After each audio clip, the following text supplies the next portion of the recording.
Talk about how practice has gone. It's been good, hot.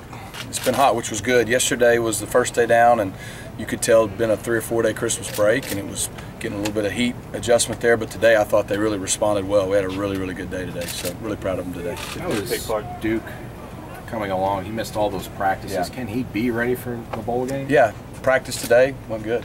Did he practice yesterday? Got in yesterday, practiced today, and went good. Is the plan to play him? Is he going to be available? Coach, I think, is going to talk about all that tomorrow. Is his vision up there, Rhett? Yeah, Coach is going to address all that tomorrow. We talked a little bit back in Auburn about the younger guys. How ready is a guy like Tony Stevens if he's got to be counted on in a game like this? Well, you know, you'd like to think Tony, he didn't redshirt, and so he got to play some last year, and then he's gotten to play some at times this year. So he hadn't played a ton in those 2 years, but he's not a young guy anymore. So he's been making some plays lately in practice, which give you a lot of confidence. I know the quarterback's got confidence in him. If he gets his numbers called, he'll make some plays. How about Melvin Ray? How big could he be in that situation? Yeah, Melvin's been steady all year. I mean, I know he hadn't gotten as many balls as probably he deserves, to be honest with you, because he does all the little things right, and when he has gotten the ball thrown his way, he's made the play every time. So got a lot of faith in Melvin. How do you think CJ projects to the NFL level? You know, I don't know. There's a lot of versatility with CJ. Obviously, he hadn't put up big numbers because he's been very selfless here in the last 2 years and moved around and played a bunch of different spots. And you know, credit to him for never getting frustrated, always being a team guy. I mean, he's played inside receiver, he's played outside receiver, he's played tight end, he's played H-back, he's thrown something. I mean, so he's done a little bit of everything. And so I would think his length, his size, his intelligence, his versatility would give him a shot. As far as what you've seen on tape from Wisconsin's defense, how do you guys match up against them? Well, they're really good. They're really good. They get off the field on third down. They're really good. They don't give up. They give up under 60 plays a game, I think. So, you know, it's hard to stay on the field, and I think that's why, you know, they've won 10 games, and really that last game I think was more of the exception. The rule is almost just kind of an outlier, and that everything could go wrong went wrong. They've been really good on defense, and they fly to the ball very well. They play man coverage well. They play zone coverage well. They pressure well. So. You know, there's a reason they won 10 games and played in the Big Ten championship game. It's a tough matchup. They run a base 3-4. It's a little different than you've seen from a lot of teams this year, and they do a lot of blitzing from the linebackers. Just how different is that for the offensive line compared to what you faced thus far this season? Not at all, because really, I guess they say they base out of three down. They're in 4 down more than in 3 down, but they do both. And everybody we've played recently, from Alabama to Georgia to on down the line, we've seen just about both fronts from just about every team. So at this point in the year, you're ready for either one. You know, a bowl game's kind of like that first game of the year too. You have a whole month. You got to be ready to adjust. There's going to be some new wrinkles on both sides, and but we'll have to handle whatever front they throw at us. But our guys are prepared. But obviously, these guys and you guys wanted, expected to be on a little bigger stage. How have these guys dealt with that and getting ready for this game? You know, they responded well today. They're happy to be here. They're having a good time. It's a great bowl, great opportunity to be here in Tampa, and. Bottom line is we want to finish this year right. You know, the seniors that have done so much, won 20 games, won over 20 games in the last 2 years to get us to this point. We want to finish it right, send those guys out the right way, build momentum for the future, and we're playing a really good team that gives us a chance to finish our season on a strong note. So we're really motivated. It's a different motivation, but still motivated nonetheless. What have you seen from Nick since coming off the record? You know, performance in the What have I seen from him? Yeah, I mean, man, he's Nick. He doesn't change a lot. He's been good. He had a really good practice today. He threw the ball really well. And, you know, I've been proud of him and really a lot of those older guys that this is their last game, especially the guys that have a chance to go play at the next level. They're treating us like any other game, and that's what you want to see. Any update on Jalen Denson? I know he didn't make the trip down. So. No, not at this time. Okay. When you bring up the future, obviously you want to win the game, but is there a plan to play Jeremy in this game? You know, he may play. He's always got a chance to play, but, you know, it's just Nick's our starter. It's our last game. We want to do everything we can to win it, so that'll unfold however it unfolds. There's not a specific plan one way or the other. These guys kind of going into the NFL draft, the seniors and stuff like that, how much can a bowl game affect their stock? I think anytime you have a chance to put on the tape and play well and show what you can do, it's always a great opportunity for you, and I think those guys are approaching it that way and expecting to play really hard. Avery submitted his paperwork for evaluation. That's pretty standard, but if he were to choose to leave, hypothetically, 1, do you think he's ready, and 2, do you guys have a contingency if he were to choose to do so? You know, a lot of those guys just want to kind of know where they stand. We'll cross that bridge if and when that gets here. What was the thinking, I guess Austin Golson moved inside a little bit to the center. What was the thought process there?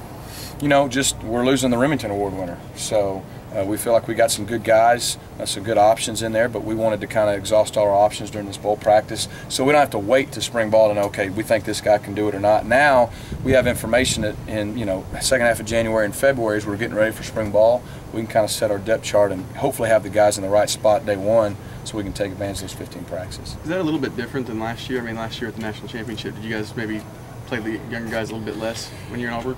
The first few days we didn't, but there's definitely a little bit of a different mentality we were getting ready for that. But we scrimmaged them last year pretty good, and we did the same thing again this year. Last year we didn't maybe have as many young guys that were available to scrimmage. A lot of them were playing or in a role to play. So, but I thought it's been good this fall and pretty similar to last year. When you go into a game like this, there's so much talk about Melvin Gordon. How much do you think people will be talking about Cap in a game like this? Cap hadn't been one of those guys that got talked about a lot all year, but he led the SEC in rushing. Really proud of what he's done. He's been excellent in pass protection.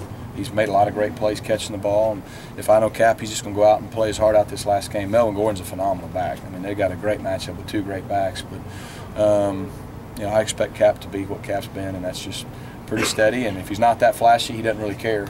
But he's going to do really well after this game at the next level, I think. And I know he said before the season he was, with all the talk of trail leaving, he was trying to make everybody forget about that. Did you think he consistently had that attitude the whole way through of just proving his worth, so to speak? Cap's played with a chip on his shoulder since he got here, including last year. And, and I think that when he got his opportunity this year to be the guy, he seized it. And like I said, you're always happy when your guys have success, but someone like Cap who does everything right, is a great teammate. Just as a coach, it's really fulfilling to see him have the success he's had, and he deserves everything he's got. What did Ohio State do that no other team was really able to do against Wisconsin? That's the crazy thing. Like I said, there's sometimes those games that are just kind of, it's like a buzzsaw, man. Everything goes right for one team, everything goes wrong for another. I've been on both sides of those things. And, they made plays. If you watch it, it's not clean. It's not like they just trounced up and down the field on them. I think they were 2 for 8 on third down and scored 59 points. So it was a little bit of an anomaly. They made plays in one-on-one situations. They had some long explosive runs, and it just kind of got away from them early and then snowballed and made it look, obviously, I think, a lot worse than it should have. But this is a team that played LSU to start the season and really had them beat after 3 quarters and let it slip away late. So they're very capable of beating anybody. Any individuals on their defense that kind of stick out to you? They just play really good team defense. I think their corners do a nice job. Their safeties are good in coverage and in run support. I think up front, like we've talked about, they're multiple with their fronts. They move a lot. They do a really good job. They remind you a lot of, they're different with their style and their play, but Kansas State it's just a great team defense, and they don't give up a lot of points and they don't give up a lot of yards. Quick two-parter about just Sammy. How's he reacted since declaring, and how's he approaching this game? And also, how do you think he'll be remembered once he leaves here, not only for what he did on the field, but a lot of the stuff he's done off the field? He's been good. Like I said, he made that decision, so we tried to handle it the best way for him. I think he's been good. And, Sammy's got a big heart. We've said it before, and he's always about, outside of football, wanting to invest in other people's lives. I think that's a big part of it. Obviously he's made a lot of big plays, so I would think he'd be remembered well, but that, I guess, is still to be seen. We're going one more right here at center back. I'm on time. Got the playbook? Yep. You brought it all the way to Tampa? All the way. All right. We at the beginning of the year, we heard a lot about the high expectations you had for Nick, like the 65 to 70% completion percentage, and obviously he's not going to reach that. So when you look at it as a whole, how does this season line up to maybe what you expected of him? I think he played very well. The first couple games, the percentage was low, but I think after about game 4, it was on par to be 65% for the season. Early on in the season, we dropped some balls and did some things that probably hurt his stats there. But I thought he's played really well, really consistent, and he's done what he does. In big moments, in tie games, he makes plays. He's played his best on the biggest stages. Nick's never been a big stat guy. If you look back, the quarterbacks the last 2 years, he's probably played better defenses than anybody put together. I think he's 9-2 in games decided by a touchdown or less. And, he's never really padded his stats against the non-conference opponents, the 1AA opponents.